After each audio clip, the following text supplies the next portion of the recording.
So yan, hindi pala naka-record yung aking lecture kanina. So I have to delete everything. Ulitin ulit. So discard ko muna to. Magandang araw. We have two topics to discuss for today. So tatapusin natin lahat ng topics involved to dynamics or yung BES 026. Alright, so let's proceed. Our first topic is called the equations of motion, normal and tangential coordinate. So this time, itatackle naman natin yung forces affecting the motion of a particle in normal and tangential coordinates. Okay? So, sabi dito, kapag daw yung isang particle is moving along a curved path, the equation of the particle may be written in the tangential, normal, and binomial direction.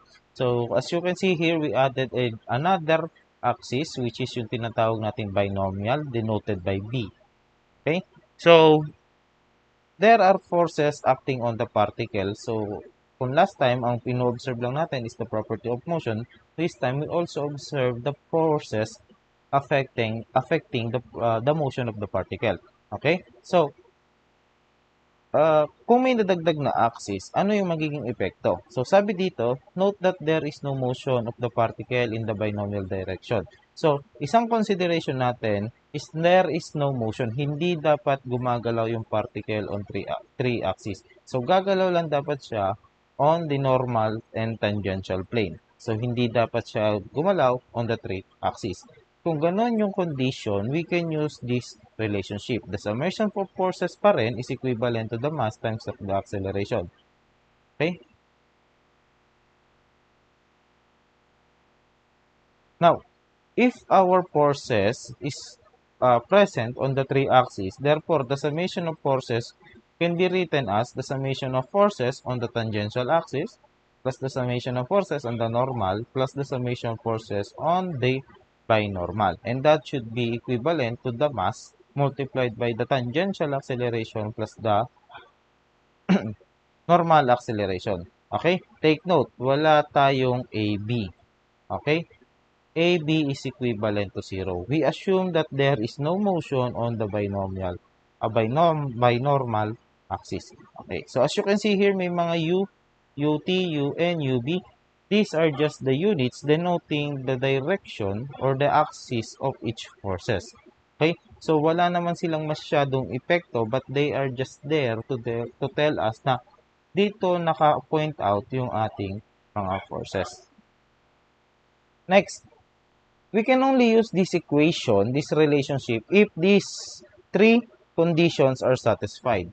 So, number one, provided that the tangential forces causes the mass to accelerate tangentially. Okay? And the normal forces, the summation of the normal forces tends to move the mass with the acceleration equivalent to the normal acceleration. Okay? And the summation of forces on the binormal is equivalent to 0. If this is not satisfied, therefore, this formula cannot be utilized. This relationship is hindi mo pwedeng gamitin. Okay? So, the reason for the summation of forces on the binormal axis equivalent to 0 is because we want to have no motion on this direction. Okay? Dapat static lang siya dito sa direction na to and hindi siya nag-move. Okay? So, if we remember that the tangential acceleration represent the time rate of change in the magnitude of the velocity, so kung maalala natin, if a particle has a given velocity, for example, ito yung particle natin, at ang sabi sa kanya, this is the velocity and he is traveling along this path, the given velocity is always the tangential velocity. Okay? There is no normal component of the velocity. Okay? So, if that is the case, therefore, the given acceleration is the rate kung saan itong velocity na to is nagbabago with respect to time. Okay? So, if the forces or the summation of forces acting tangentially acts in the direction of the motion, the particle speed will increase. So, if mag-add tayo dito ng certain force Ft, okay? And this has an acceleration AT, if the direction of the force is conniving with the direction of the velocity, or in line with the direction of the velocity, therefore, we can say that the effect of the force on the particle is positive. Okay? The effect of the force on the particle's motion is positive. Kung yung ating force naman counteracts the direction of the velocity, let's say nandito yung ating Ft, okay? If the forces or the summation of forces tangentially acts opposite the direction of the velocity or the acceleration of the body, then we can say that the forces has a negative impact on the particle's motion. Right? Now, ganun din naman sa ating normal component. The normal acceleration decides kung ano yung magiging direction ng particle natin. If the normal acceleration increases while the tangential acceleration decreases, ang tendency ng ating particle is to move inward. Okay? So, therefore, if the forces along the normal axis pushes the particle inward, we can say that the effect of the normal forces or the net normal forces on the particle is positive. Okay? So, ang sabi sa atin, these forces that causes the particle to go towards the direction of the center of curvature, in our case O, okay, is called the centripetal force. Okay? Kung yung ating forces is itinutulak niya yung particle papunta dun sa center ng curve, we can say that that is a centripetal force. On the opposite, if the forces is pushing the particle outward, palabas doon sa kanyang palalabas or palayo doon sa kanyang center of curvature, that is called centrifugal force. Okay? So, centripetal force in our case in this discussion is positive, whilst the centrifugal force is negative.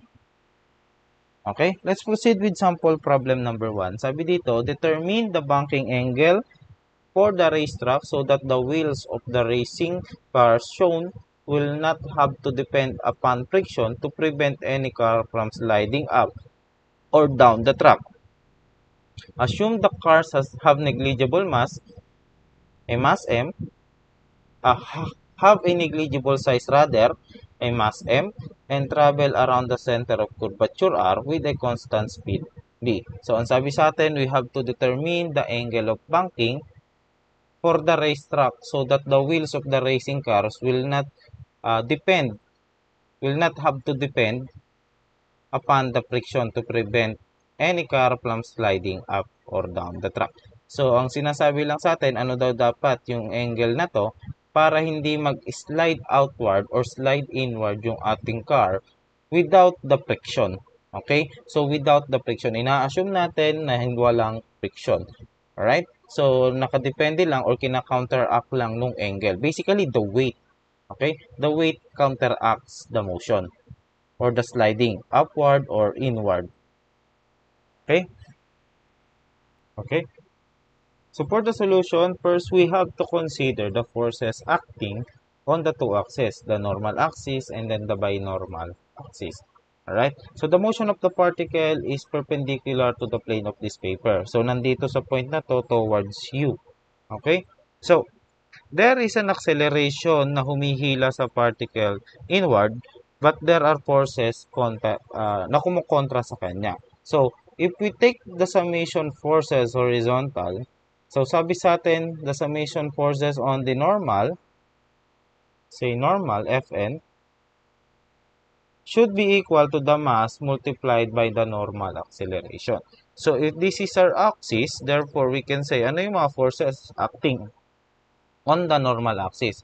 So, you have the NC, okay? So, meron theta dito, which is also this theta from here. Okay? Yan din yun. Sulat natin. So, ayan.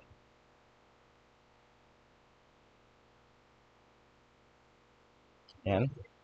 So, we have NC. And if we want to get the horizontal component of this NC, that would be sine theta, opposite the angle.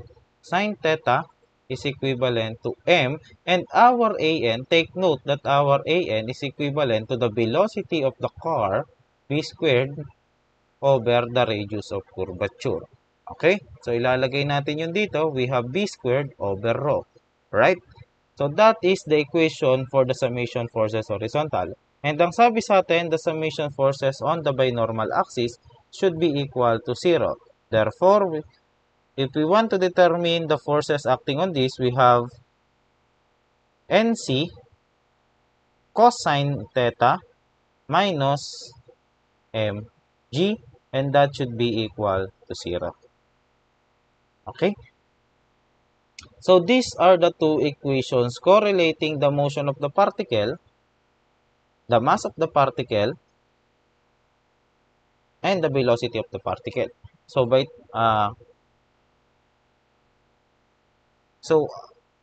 ang hinahanap sa atin is this theta. Alright? So, ang sabi sa atin, ang mga given, meron daw tayong mass M, meron tayong R, and then meron tayong B. The only thing that we don't have is the normal force, NC. Okay, so pwede naman natin tanggalin yung NC by equating this in terms of NC. We have NC is equivalent to MB squared over rho sine theta. And in here, NC is equivalent to mg over cosine theta. Alright? So, ang given sa atin again is yung mass. Sabi, yung mass, yung radius, at yung ating speed. Okay? So, hindi given yung coefficient of friction dahil wala naman daw dapat tayong friction.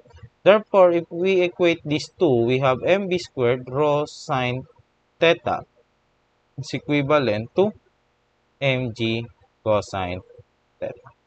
Right? So, ang hinahanap sa atin is theta. Ililipat ko lahat dito ng theta, and then the other givens will be on this side.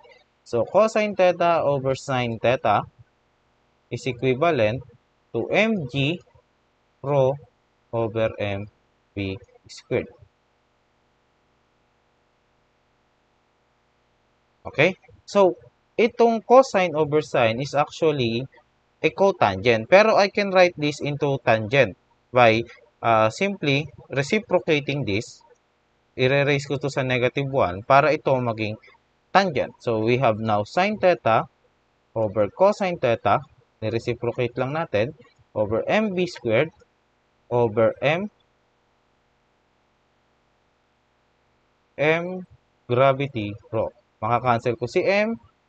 Sine theta over cosine theta is tangent theta, and that is equal to b squared over g rho. Okay? And your theta is equivalent to arctangent negative 1. O arctangent na nga, negative 1 pa, over g, and then the radius of curvature. Okay? This is now your angle or your banking angle. Okay? If the velocity of the car is given, the gravity is a constant, and the radius of the curve. So, this is your theta in terms of velocity and radius of curvature. Okay? So, always remember this. Gagamitin nyo to sa topic na super elevation pag kayo ay nasa inyong 3rd year and 4th year level na. Okay? So, this is the formula for the banking angle.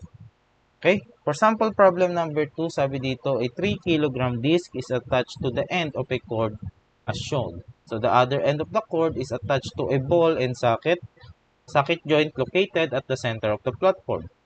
If the platform rotates rapidly and the disc is placed on it and released from rest as shown, determine the time it takes for the disc to reach the speed great enough to break the cord. The maximum tension the cord can sustain is 100 Newton, and the coefficient of kinetic friction between the disc and the platform is mu ito. This is mu sub k, or the kinetic friction is equivalent to 0.1. So, this is the free body diagram of the particle. So, along the normal axis, doon nag-a-act yung tension because of the cord here. So, if we write the axis here, if this is the motion of the particle, pag ganun. Okay? Ito yung N, ito yung B, at ito yung T. Okay? So, hindi lang siya nakatangential. But that is the axis. So, in free body diagram, ito. Sir, bakit po yung friction is along the direction of acceleration? As sabi dito, umiikot daw yung ating platform. So, umiikot ito, and then ilalagay ko to at rest. Therefore, yung friction or yung connection between the disc D and the platform, yung magkakos ng motion for disc D. And that connection is the friction between them. Okay? That is why yung ating friction this time is on the positive or in the direction of the acceleration. Okay? So, now,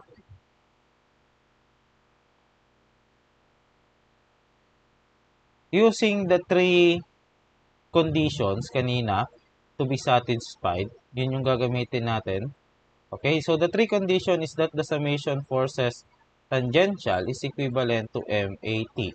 Okay? Ano yung forces acting on the tangential? That is 0.1 ND or the normal force ND. And that is equivalent to the mass of the particle, which is 3 kg times AT.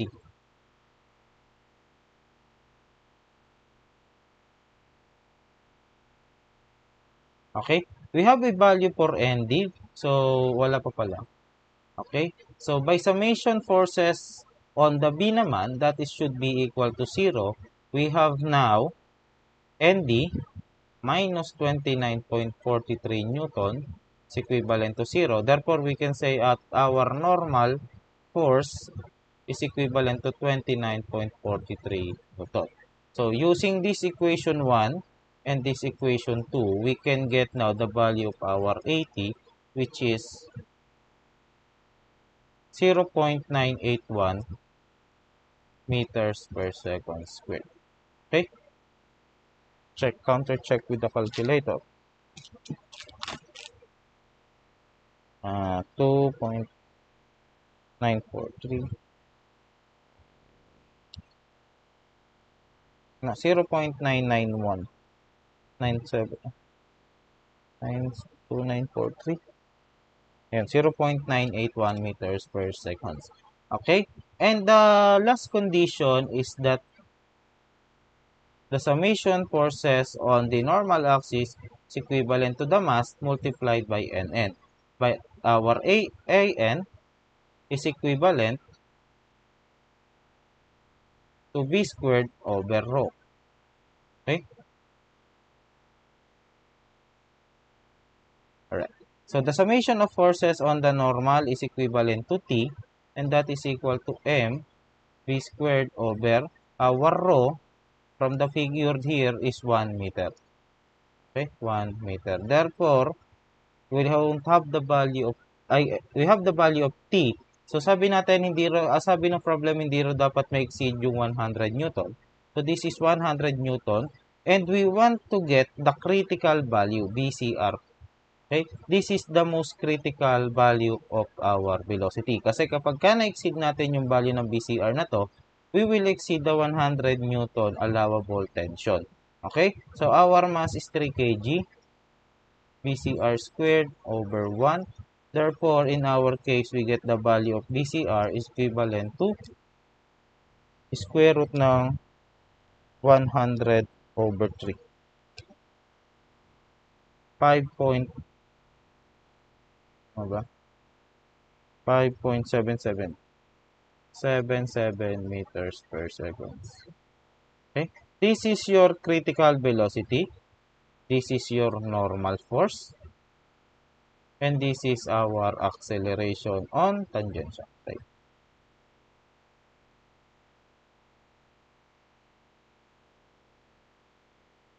Now, as you can see here, our tangential acceleration is constant with a value of 0.981. Therefore, if we want to get the value of time, we can write velocity as a function of time.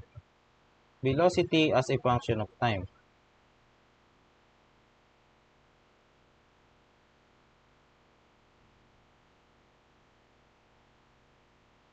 Okay? Wherein our final velocity is yung point kung saan siya mag-i-snap or mapuputol, which is our BCR. And that is equal to the BO squared plus 1/2 80 plus 80 squared. 80 lang pala. Plus 80. Okay, so, ano ba yung may 1/2? Ano pala yun? Sa position. As a function of type. Okay, so our BCR is 5.77 squared equivalent. So, according to the problem, inilagay daw initially at rest, from rest. Therefore, the initial velocity is 0 plus our acceleration is 0.981 multiplied by the time. So, the time to reach this velocity is equivalent now to 5.89 seconds. Okay? And that is our answer for this problem. Next problem, sample problem number 3. This should be the last kasi meron pa tayong isang topic na i-discuss. So, medyo mamadaliin ko na yung mga portions na to, pero ibibigay na lang ako ng mga reference for you to read. Okay? So, sabi sa atin sa sample problem number 3,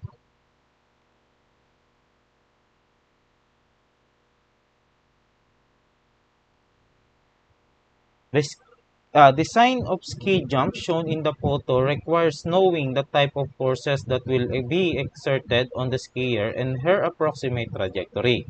If in this case the jump can be approximated by the parabola shown below, we have the equation of the parabola.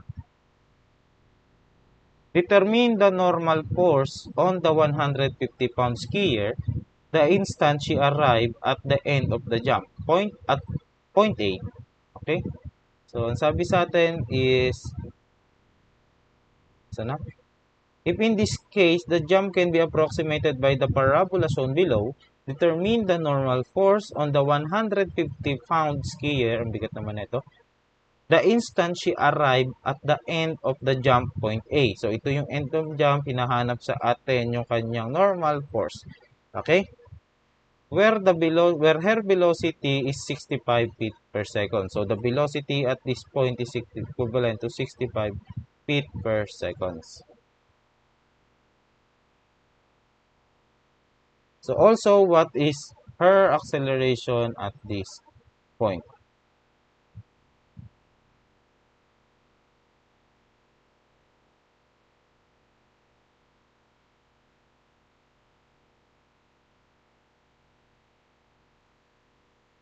Okay. So, hanapin muna natin yung slope at this point to determine the components of the motion. So, to determine the slope, that should be y prime.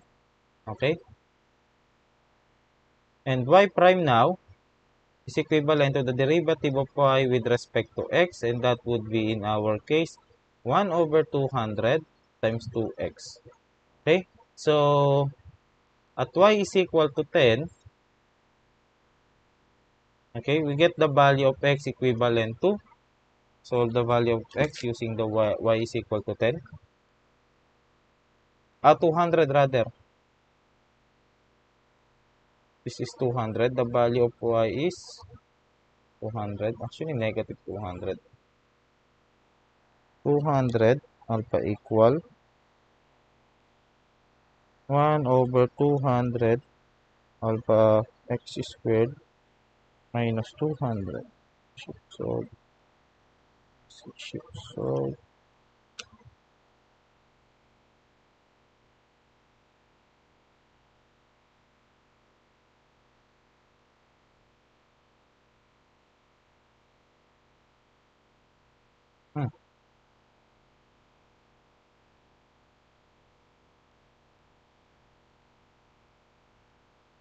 okay, the value of x is 0 when the value of y is negative 200.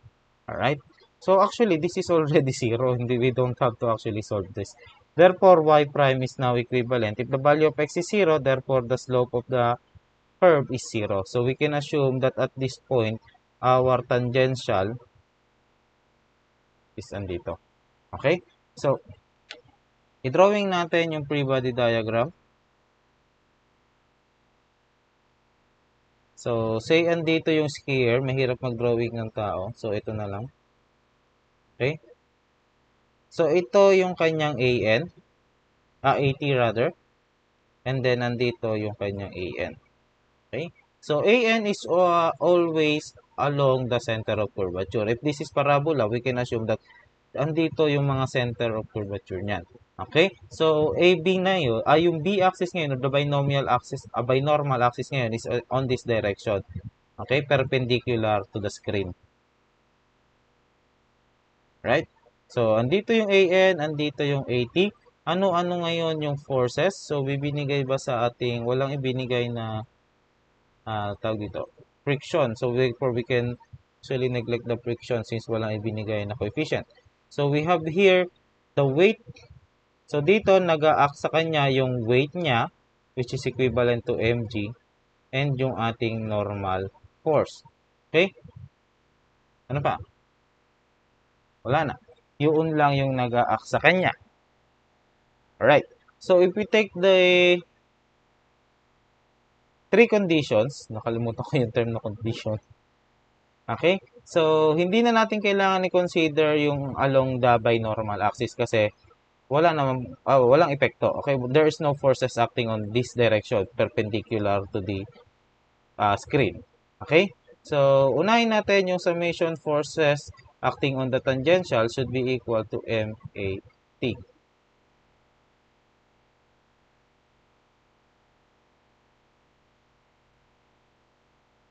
So, there is no force acting on the tangential, therefore this is equal to 0. Our mass, ang sabi dito, binigay ba yung mass? So, unfortunately, hindi rin 150 pounds. So, that is a unit of force. So, 150 pounds is a unit of force and not a unit of mass. So, we have to divide that by the gravitational acceleration, which is 32.2 AT. Okay? So, let's proceed with the normal component of the acceleration. That would be the summation of the forces on the normal axis is equivalent to the mass times the normal acceleration. So, pagdating dito, we have now forces. Yung una, we have N going upward minus mg is equivalent to MAN. Our value of N is still unknown. Our mass is 150 over 32.2.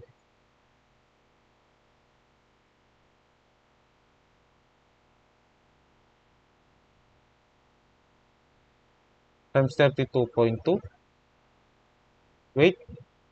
So, magka-cancel out lang. I can already use W naman nga pala. Sorry, I forgot. Nasanay ako ng mg. And then, 150 over 32.2 times AN. Okay, so from here, you can solve AN in terms of N. So, we have here N minus 150 is equivalent to 150 over 32.2 AN.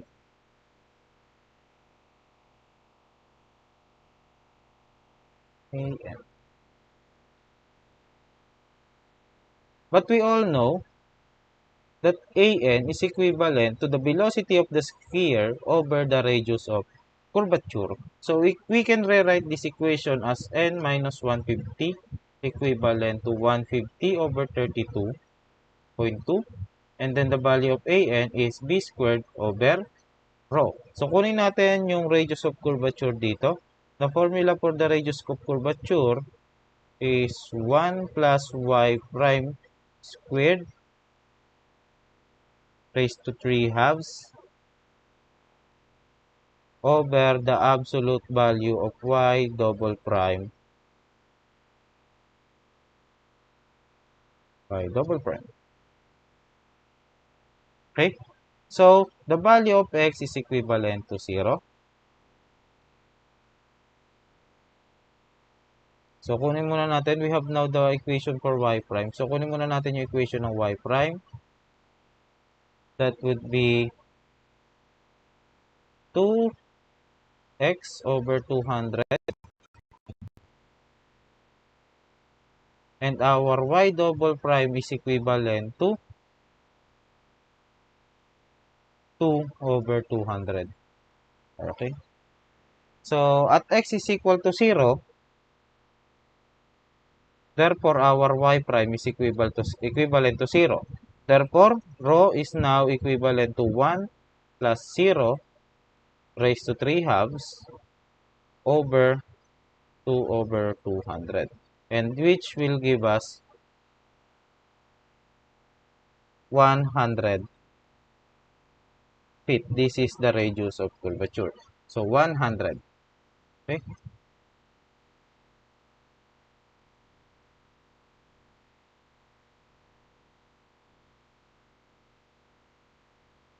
We have the velocity, 65. So, substitute na natin dito.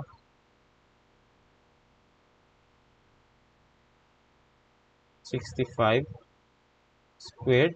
Therefore, you can solve for n. That is equivalent to 347 pounds.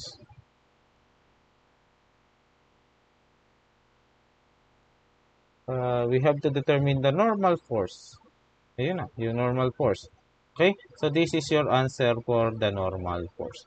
And then, the second question is the acceleration at this point. Okay. So, ang problema is the acceleration. We all know that our tangential acceleration is 0. Okay. So, AT now is equivalent to 0. From here, our AN is babalik tayo dito. We have the value of B, we have the value of rho. So, that is 65 squared over 100, which will give us a value of 42.2 feet per second squared.